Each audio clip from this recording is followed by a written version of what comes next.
Les humains ont tendance à réduire tout ce qui existe en deux petites parties plus faciles à expliquer et à comprendre. Ils fragmentent ce qu'ils veulent étudier et analyser, puis essaient d'expliquer le tout à partir de là.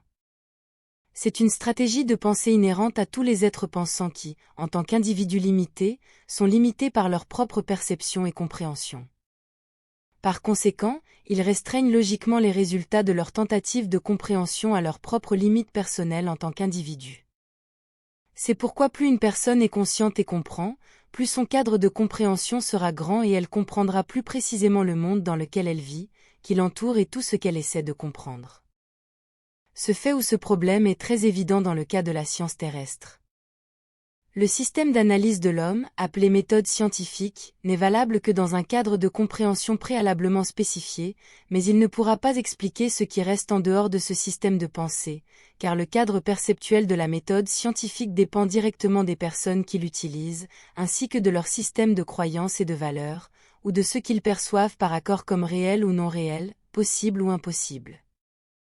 Ainsi, le cadre même de compréhension et de validité de leur science sera limité au système de croyances accepté et détenu par les scientifiques qui l'appliquent.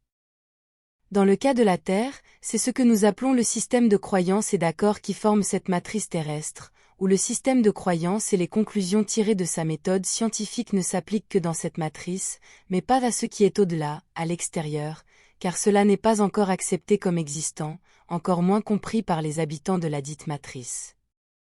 En d'autres termes, la méthode scientifique crée un système autonome et auto-validé qui ne reflète pas tout ce qui existe, car elle ne peut valider que ce qui se trouve dans le cadre des accords qui forment cette matrice terrestre à laquelle elle est soumise.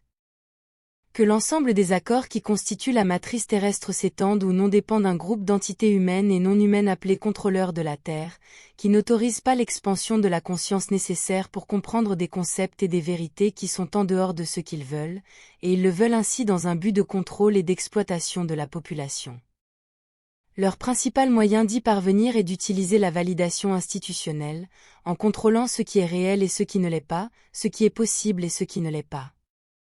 Du point de vue de ceux qui ne sont pas de la Terre, le fait est que les humains n'ont pas évolué sur Terre comme le décrit la théorie de l'évolution des espèces de Darwin, car les humains en tant qu'espèces génétiquement définies se trouvent sur d'innombrables autres planètes. Il existe des preuves d'au moins 400 000 civilisations présentant clairement des caractéristiques humaines, uniquement dans ce cadran galactique. Cela fait beaucoup d'humains. Il est vrai qu'il y a de nombreuses différences entre les variantes lyriennes des êtres humains dans l'espace, certains ressemblent plus à des humains que d'autres, mais tous ont la même forme distinctement humaine.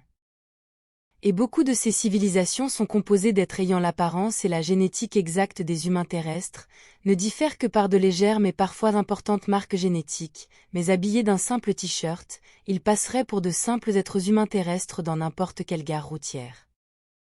Conservant la même morphologie, ces espèces ont adapté le monde qui les entoure aux besoins communs et spécifiques de tous les corps humains, ce qui entraîne également une façon de penser et de raisonner très similaire à celle des êtres humains terrestres. Ainsi, de nombreuses choses dans toutes ces civilisations sont communes à ce que les êtres humains ont sur Terre.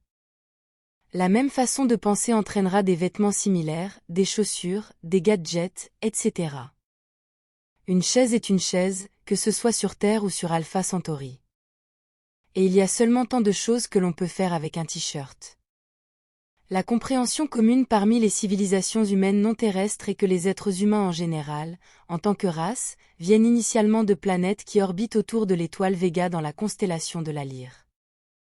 Et c'est pourquoi l'ensemble du groupe des races humaines dans l'espace est appelé race lyrienne, d'où elles ont migré vers différents systèmes solaires de ce cadran galactique lors d'un événement connu sous le nom de Grande Expansion, qui fait lui-même partie des soi-disant guerres d'Orion.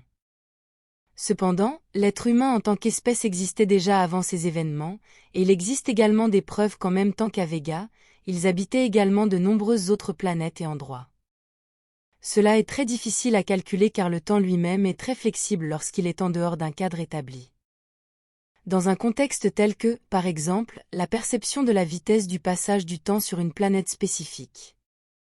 Il n'y a pas d'accord unanime sur la perception de la vitesse et la constance du passage du temps. Il est vrai qu'il existe un certain degré de modification génétique artificielle chez les humains terriens, cependant la compréhension des Tegetiens et des Swaruniennes est que cela a été réalisé principalement par le contrôle mental et la maîtrise de la perception sur la population humaine, et donc cela est réversible individuellement, en conséquence de l'expansion de la conscience de chaque personne. La compréhension de Tegeta et des Swaruniennes est que les êtres humains en tant qu'espèces, tout comme toutes les autres espèces de plantes et d'animaux, ont toujours existé et font partie de l'expression de l'univers lui-même. Ils sont tous l'univers lui-même. Avec des variantes de chaque espèce adaptées à l'endroit spécifique où elles vivent, en tenant compte des conditions climatiques et générales, entre autres choses. Pour le concept de l'absence de temps, il faut savoir que le temps lui-même n'est relatif qu'à la perception et à la conscience qui le perçoit, et n'est qu'une illusion. Par conséquent, l'univers a toujours existé, il n'a jamais eu de commencement et n'aura pas de fin. Ce dernier est un concept très difficile à comprendre pour la personne moyenne, et encore plus pour ces scientifiques, car ils sont totalement immergés et soumis aux valeurs de la matrice terrestre, car ils sont tous plongés dans leur propre système de croyances autosuffisant et auto-validé, ainsi que dans leur propre expérience empirique qui affirme que toutes les choses naissent, vivent et finissent par mourir. Ils finissent par traduire ces idées et concepts dans une réalité universelle plus vaste qui suit des dynamiques auxquelles ils sont très loin de commencer à développer la capacité de comprendre. C'est un reflet direct de l'orgueil et de l'égocentrisme humain, pensant qu'ils ont la capacité de tout comprendre, d'absolument tout, pensant qu'ils sont le centre de l'univers et les seules créatures pensantes et conscientes qui existent. En résumé et en conclusion, les êtres humains sont très présents dans ce cadran galactique au moins, vivent sur d'innombrables autres planètes et endroits en dehors de la Terre, et font partie de l'essence même de l'univers. Merci de m'avoir écouté. Avec tout mon amour et une énorme étreinte. Marie Soiroux.